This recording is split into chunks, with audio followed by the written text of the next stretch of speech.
Hey guys, it's Chase again and back for another video. In this video I want to talk about, I know it's a couple days late, but I wanted to talk about the Copa America match between the US and Costa Rica. I know we're a couple days after, but I think it was Tuesday, today is Friday, now going into Saturday, and tomorrow is the Paraguay matchup, so I wanted to do a quick recap of the Costa Rica matchup and then maybe a preview of the Paraguay matchup all in one video. But yep, Tuesday night. Going into it, I was a bit anxious after losing to Colombia 2-0. I know I kind of disagreed with how the national media portrayed the matchup between us and Colombia, but maybe I was a little more optimistic about the squad coming out of the Colombia game.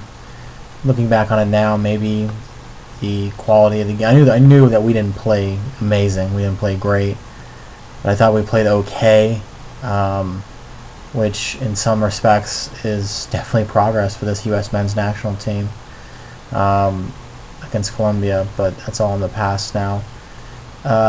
Didn't expect a 4-0 victory. Didn't expect a 4-0 victory, especially how the game started. The game started with Costa Rica pressing really, really hard, looking for that early goal. They know they needed it, so they could get the early goal, get the early knockout punch, and then just drift back and play defense and hope they could hold us. They didn't get it, and we were able to get I was glad we got the penalty, obviously, but it was kind of touchy. It wasn't really, a lot of contact on, I believe it was on Bobby Wood, I think. And then Dempsey took the penalty. Wood was in the box and kind of fell down. I mean, it wasn't really a lot of contact, but, we can argue all day about that. Dempsey puts home the penalty and we get a crucial early goal. After that, I still didn't feel totally comfortable with the way it was going to go down, but the rest of the game. But later on, we played well for a while. Costa Rica didn't really threaten a whole lot, and we were able to kind of take control of the game. And we started kind of flexing our muscle. And the Jermaine Jones goal was ugly, really. But I mean, his shot was nice, but the way that the setup was. It was not meant to go to Jones, and Dempsey was trying to take it in himself. The ball kind of got away from him, and then ended up on Jones's foot, and he put home a great goal. I'm not saying at all that his shot wasn't pretty, but the setup, the development, and I think that's still what lacks in this side. Costa Rica, yes, a solid team, a team that did well in the last World Cup. They've been a thorn in our side for a while, and I know they don't care for us either. But I still really feel like developing an attack and being able to put passes together, and have that lethality in the attacking third. It's still questionable. It's still, I know we put down 4 goals, but one of them was a penalty. One of them was broken. The other 2 goals were solid, but I just feel like this is Costa Rica. It isn't a pushover team at all by any stretch of the imagination, but does this team have what it takes to actually, if they can get past the group stage, do they have any chance against a Brazil or any other team in this Copa? And I actually watched a lot of the Argentina and Panama game today. I mean, obviously we're not up to that level, but just seeing how deadly Messi is and how good that Argentina team can be, it wasn't really an amazing performance from them either. That's what's scary. They put 5 goals down on a solid Panama team, and they weren't even really that great tonight. Messi came in and single-handedly almost did change the entire face of the game. So I mean, I know it's a steep comparison to try to compare our team to Argentina, but I just feel like this team still lacks a potent punch.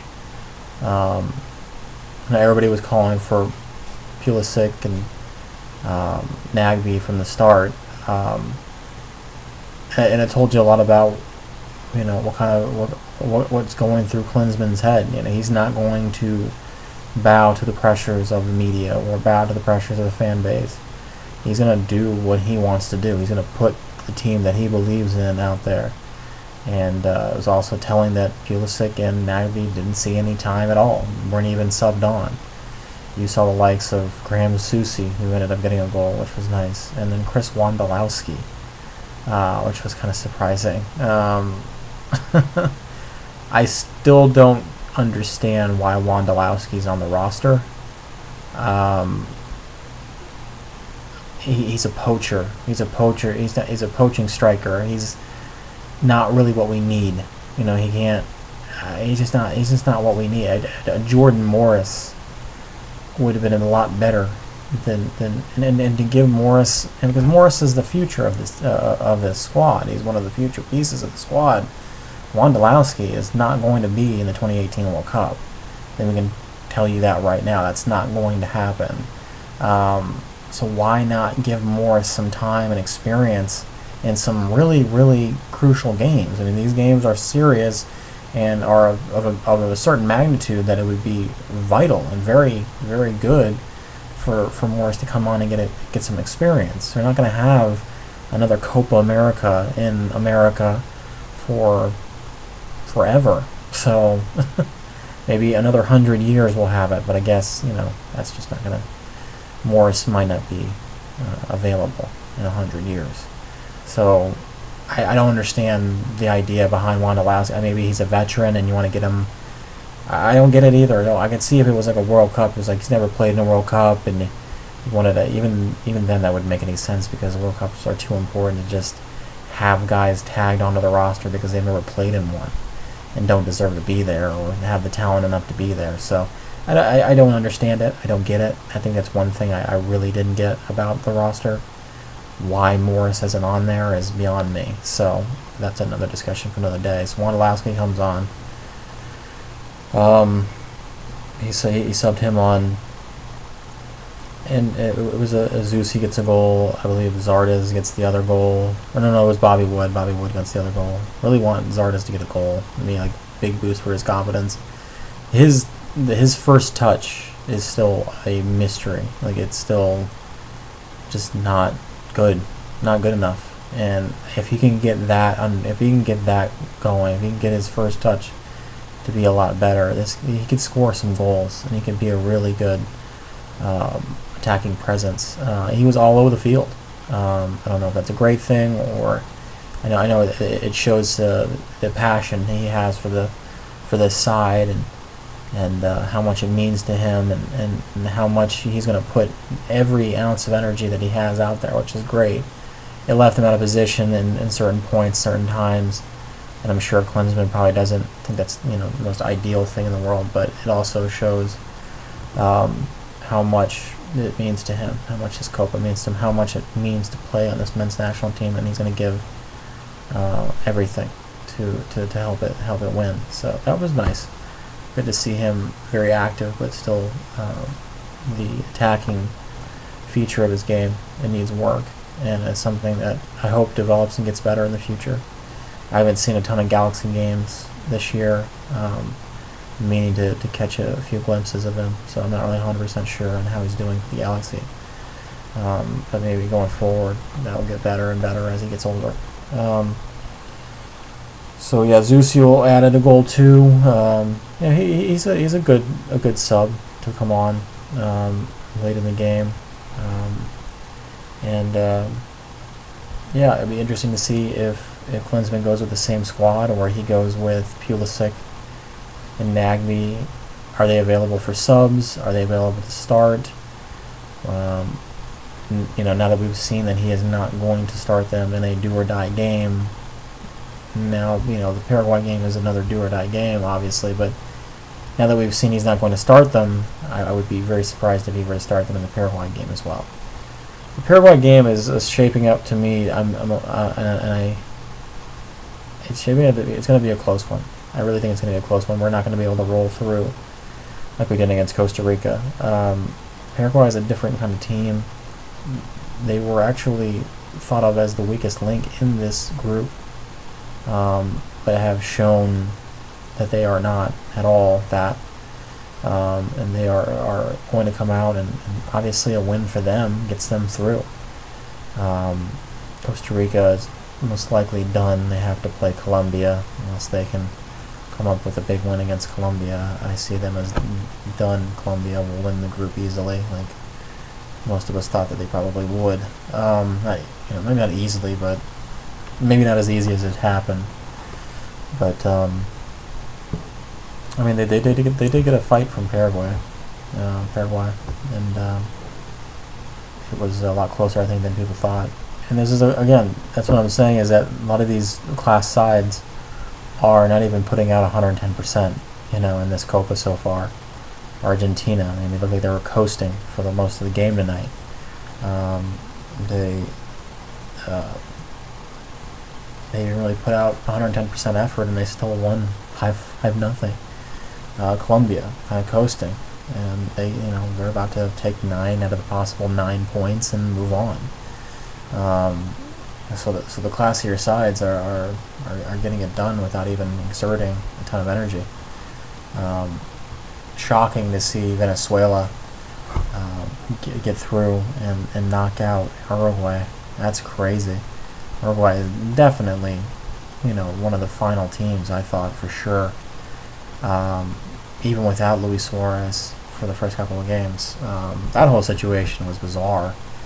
Why they didn't tell him right off the bat, like, hey, you're not you're not active, you're not available to play tonight.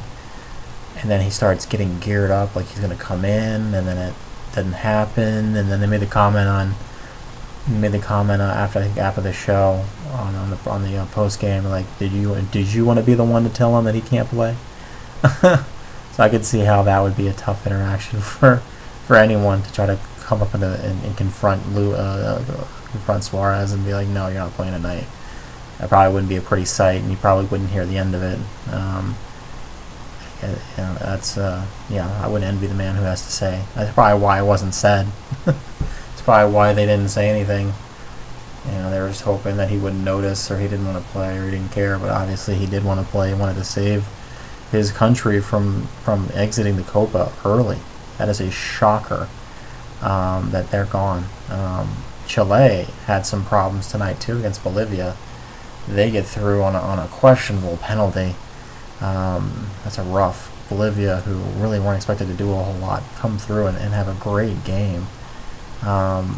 They get scored on in the second half, but then come away with a amazing penalty kick, and that was solid. And then to lose it in the last couple of minutes of the game, that's terrible. It's probably I think it was the last shot of the game. And then they actually had a chance right at the end, and they just put it wide. That was crazy how they got that close of a chance after you thought it was they're dead to rights, this game's over. That was a fun game to watch. But these it's like some of the sides are doing well, like I said, are coasting. Some of these sides are having some problems. So the bigger teams are like Chile, like Uruguay. Brazil had the draw in the first game. I think against Ecuador, if I'm not mistaken. I'm not sure. They had the draw there. So there's some sides that are coasting and doing okay. Some sides that are not doing so, doing okay. I can say probably clearly CONCACAF is the inferior product to. Other than Mexico and the U.S. to an extent, CONCACAF is getting hit pretty good here. Panama, Costa Rica most likely will make exits. Jamaica will make an exit as well. So, it's still. I still think it's been a very exciting, interesting Copa so far. And I'm looking forward to it. So tomorrow night, or I guess tonight, now that I put this video up, be the U.S. against Paraguay. I do think we're going to win, but it's either going to be like 1-0 or 2-1. It's going to be close. It's going to be fingernail biting, and it's going to be exciting though. And I hope that we can come through with a result and get through at least the group stage. I think that'll be an achievement for us if we can get to the group stage. I don't think we're going to go past further than that. I mean, we'd have to win the division, or win the group, for us to get a better draw against one of the other teams. Most likely we'll probably play Brazil in the second round. So that's all. I just want to check in and give my recap of the US-Costa Rica game, and maybe some quick thoughts on the matchup tonight against Paraguay. Thanks, guys.